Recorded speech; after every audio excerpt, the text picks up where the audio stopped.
Good morning. So I'm in, well, I call it Jerusalem, but it's called Givat Yarim. It's a small settlement outside of Jerusalem. And I just woke up. I did my meditation already. I'll show you where I'm at. This is my girlfriend's house that I'm staying for a couple of days. Yesterday I didn't film. Yesterday I spent most of the day with her at her parents' house. Her mother passed, so she's sitting sheeted. So I was there until late. I got back here late. But it's just beautiful to wake up here. It's like such a change of scenery from where I live. I'm getting my coffee and then there's a natural spring here not too far from here that I'm going to go dive in. But I just want to show you where I'm at. It's like, out of this world. It's even a little bit chilly this morning. See, that's where I'm at. Over there on the mountain, that's closer to Jerusalem. It's even cloudy and hazy this morning. It's supposed to rain a little bit here in the area. So that's where I woke up this morning. It's such a difference in scenery. It's such a different atmosphere. I love Jerusalem or the Jerusalem area. When I was a kid, I'm making myself coffee to go.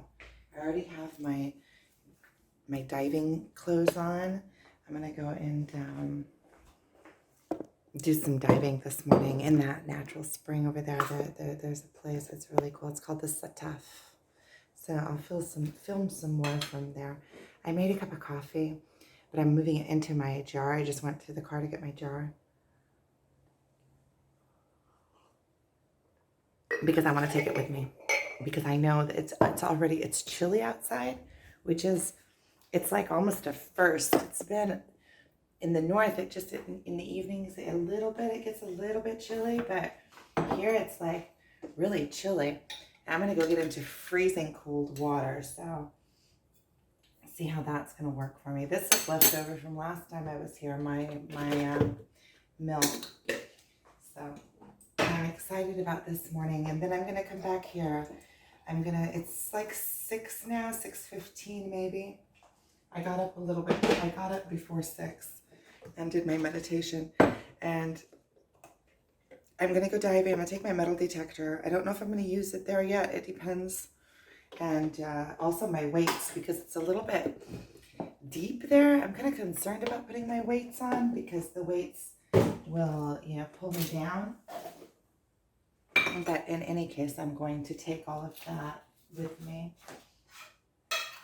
I think I'm going to come back here afterwards. I'm going to straighten the house up because she was back and forth in the hospital and stuff before her mother passed.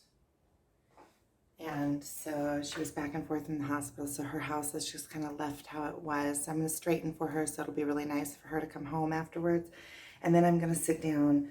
I'm planning on sitting down and writing my foreword for my book. Whatever comes to be, comes to be. I'm going to read online what a foreword is, or how to write an introduction, like what basically an introduction says, and then I'm just going to wing it, and I'm going to get it done with.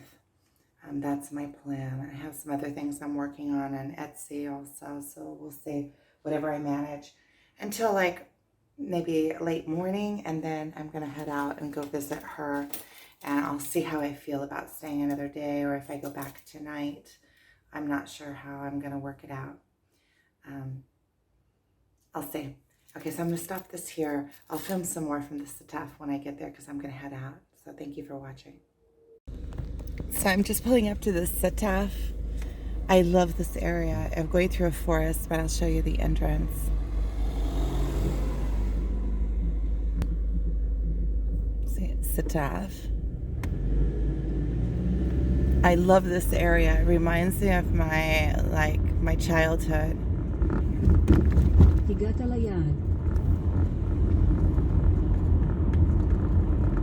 So it said I already got here, but I'm gonna go down. I'm gonna go down this little windy road here. It's gonna take me down much closer to the entrance.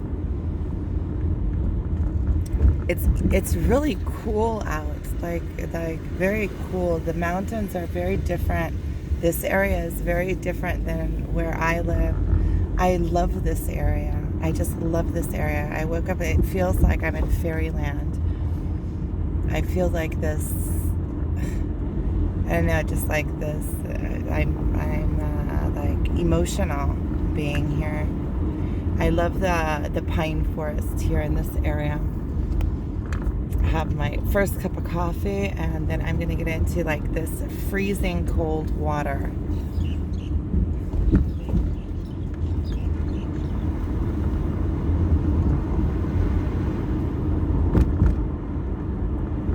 All of this on the sides and there are antiquities all along here, and there's olive trees everywhere.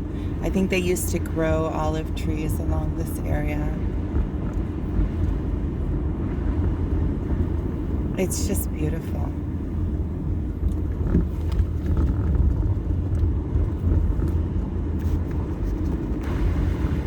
Okay, so I'll film some more when I get there, when I get closer in, so you can see. Ooh, this is just so pretty. It's just so pretty.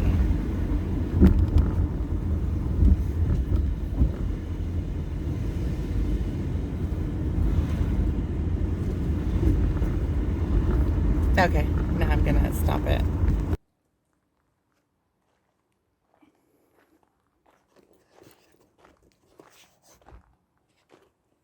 So I got to the place where from here it's walking it. The gate is closed. I don't really know how much further it is down, but apparently I have to walk down from here. They closed off the gate to drive further. I'm pretty excited about this. It's like a morning adventure for me. But it looks like it's not that much further down. There's a trail here. I can see like a trail that goes down in between. So I'll go ahead and pause this and then add in. When I get closer, I'll film some more so you can see where I'm at.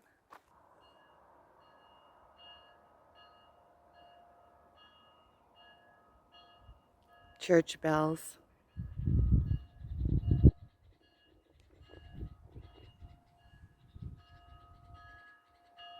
I'm going down that rock there.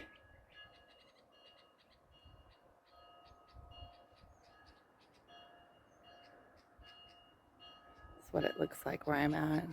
See, and that's an ancient.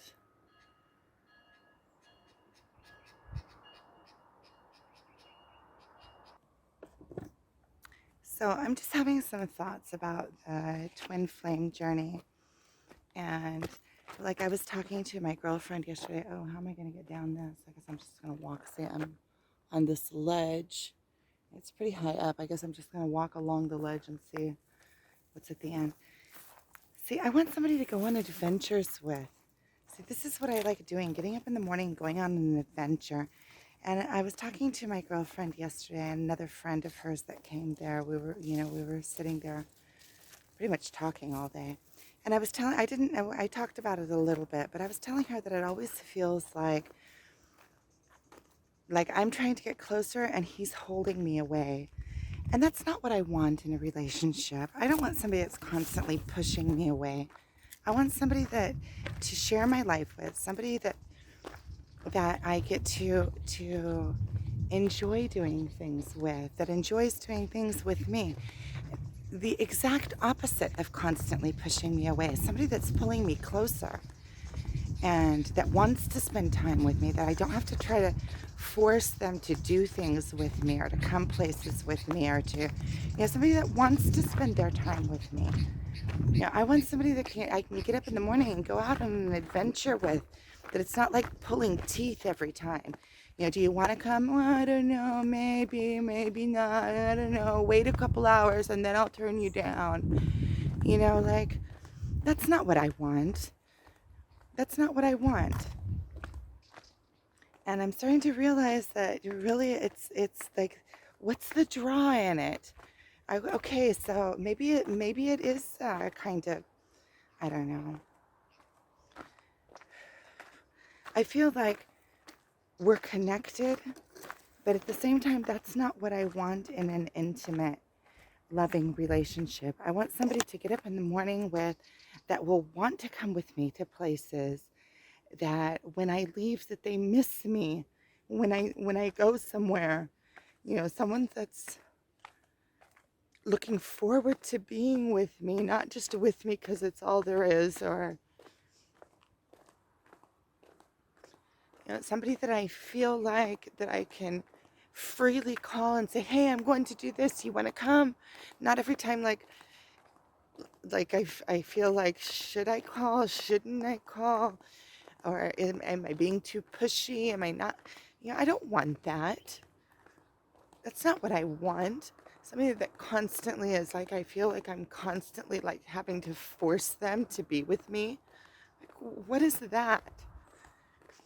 And it's kind of like, you see, these are the things that I like to do. Get up at 6 o'clock in the morning and go to a natural spring when it's closed off, and jump the gates and go on an adventure. I want someone to share that with me, somebody that likes to do that. I don't know, I'm just kind of sick of this whole thing. I'm just sick of it. I'm sick of, I just feel like I'm actually feeling like it's a little bit like I'm enjoying this, what I'm doing now. I really am. I'm not crying because I'm sad or something. I'm crying maybe because of the realization. Maybe it's kind of like a release.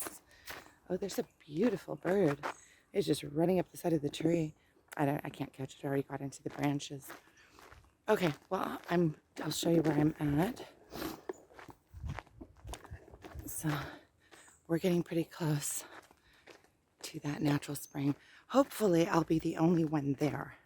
That's what I'm aiming for. So I'm going to pause it. I'll show you when I get there. What is this? I've never seen this. What is this? Look at this. This is an ancient room. The top is just pure cave. Look at this. There's a little entrance going in here. Where does that go? Can I turn on the light here? Oh, look. Okay. So there's stairs going down here. And then is that water? Is there water in there? Yeah, there's water in there. Okay, so it looks like this is a natural spring and it's going out that way. It must be going down to the... Here, let's go out and go see. We must be directly above the pool or something. The pool must be here because I can hear water already. Those birds, look at the sun up there. There's like a silver lining to that cloud. Isn't that something? I don't know how much you can see. Oh, look. Yeah, there's the pool down there. And it looks like I'm the only one here. So this is fun. How am I going to get down there? I came up from the top side, it looks like. This is exciting. That water is going to be freezing. In the Judean Mountains, that water is going to be absolutely freezing. I'm excited about this. There's a whole bunch of other, look, there's a whole bunch of antiquities over there. They're closed. See, they're locked. But there's a whole bunch of antiquities here. This area has been like inhabited. People have lived here for thousands of years. When there's a natural spring and in this land, there's so many different natural springs. It's like it really is the land of milk and honey, as they say. So here, I'm going to turn around and show you. It looks like the water is pretty clear.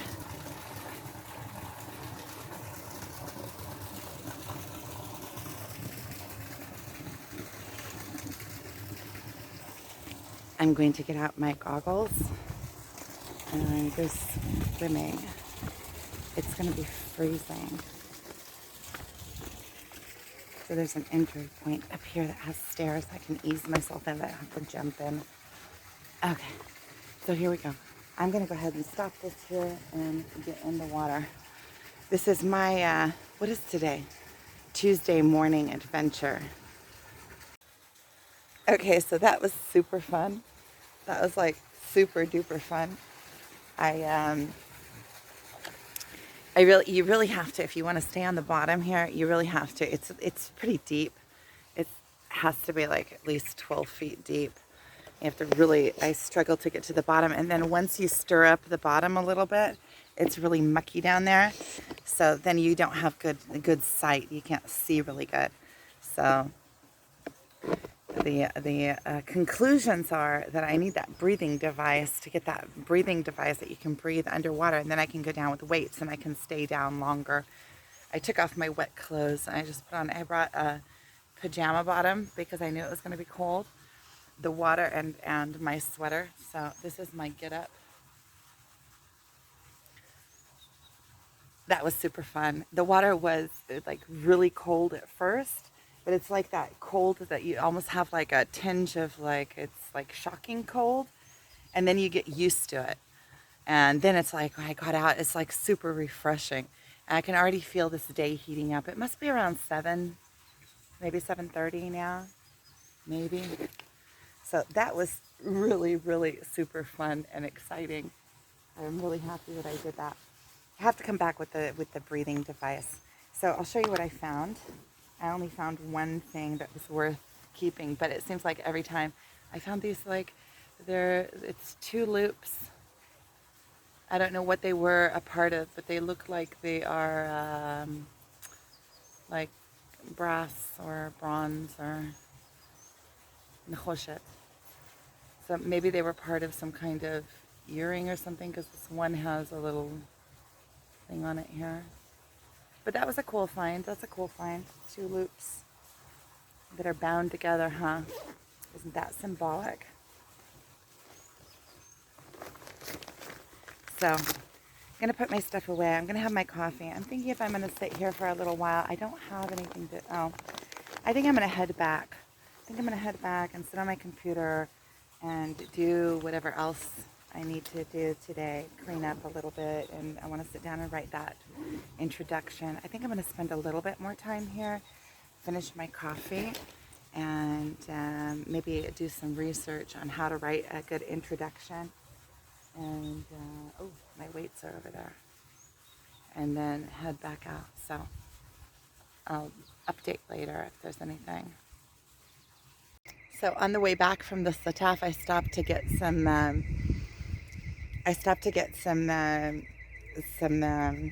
like milk, alternative milk from Tsuba.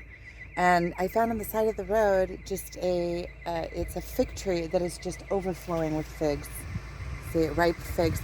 In Jerusalem, they become ripe later than in the north, because in the north it's hotter. So in the mountains here, this whole fig tree, there's a couple of fig trees, they're like the best figs ever. So it's like, this is what heaven on earth was like. You know, you get up in the morning and you go swimming in the Sataf, you know, to purify yourself, clean yourself off. The water was so refreshing. It was like freezing cold, but when you get off, it like has a nip to it. It's like, and then you just go to a tree and look at these olives, like right here where I'm at. I am having a blast. This is a real adventure. So I'm still on my way back. I'm just gonna pick some figs. This is my breakfast. So I'm eating straight from this fig tree here. It's a massive fig tree. And its figs are the best ever. And I'm thinking to myself, well, you know, I want to share these thoughts, is that when you eat from the tree, especially when you're out in the, like in nature, and you're connected to your food. So I can see the tree that is giving me the fruit. And it's like I'm taking from the tree, and I feel connected to the tree. I'm taking from it. I'm taking what it produces, and it enters into my body. So it's like I'm becoming one with the tree almost. And there's something really beautiful about it. Not like going to the store and buying the fruit when it's premature and then they use gases to make it ripe. And there's something about just eating the fruit directly from the tree. And I was thinking about nature, how nature works. How when you eat directly from the tree, first of all, you know exactly where your food is coming from and you can appreciate it. But also, you see that the tree is like giving me its offspring. It's giving me its, here's another one. These are so good. This is like the best tree ever. The tree is giving me its fruit, its children, like, and in my part, like me being part of nature, is that I take the seeds that are within the fruit and I spread them, right? By eating them, and then it goes through my body, and then I give my waste back to the earth. So I'm like taking its seeds. By nature, I'm supposed to be taking its seeds and spreading them back into the earth and spreading them around. So by me being part of nature, I'm spreading the tree's offspring back into nature. And we're so, the way that we have it set up is we rape the trees, right? We grow them only for harvesting. So it's not like purified. It's made to produce masses, not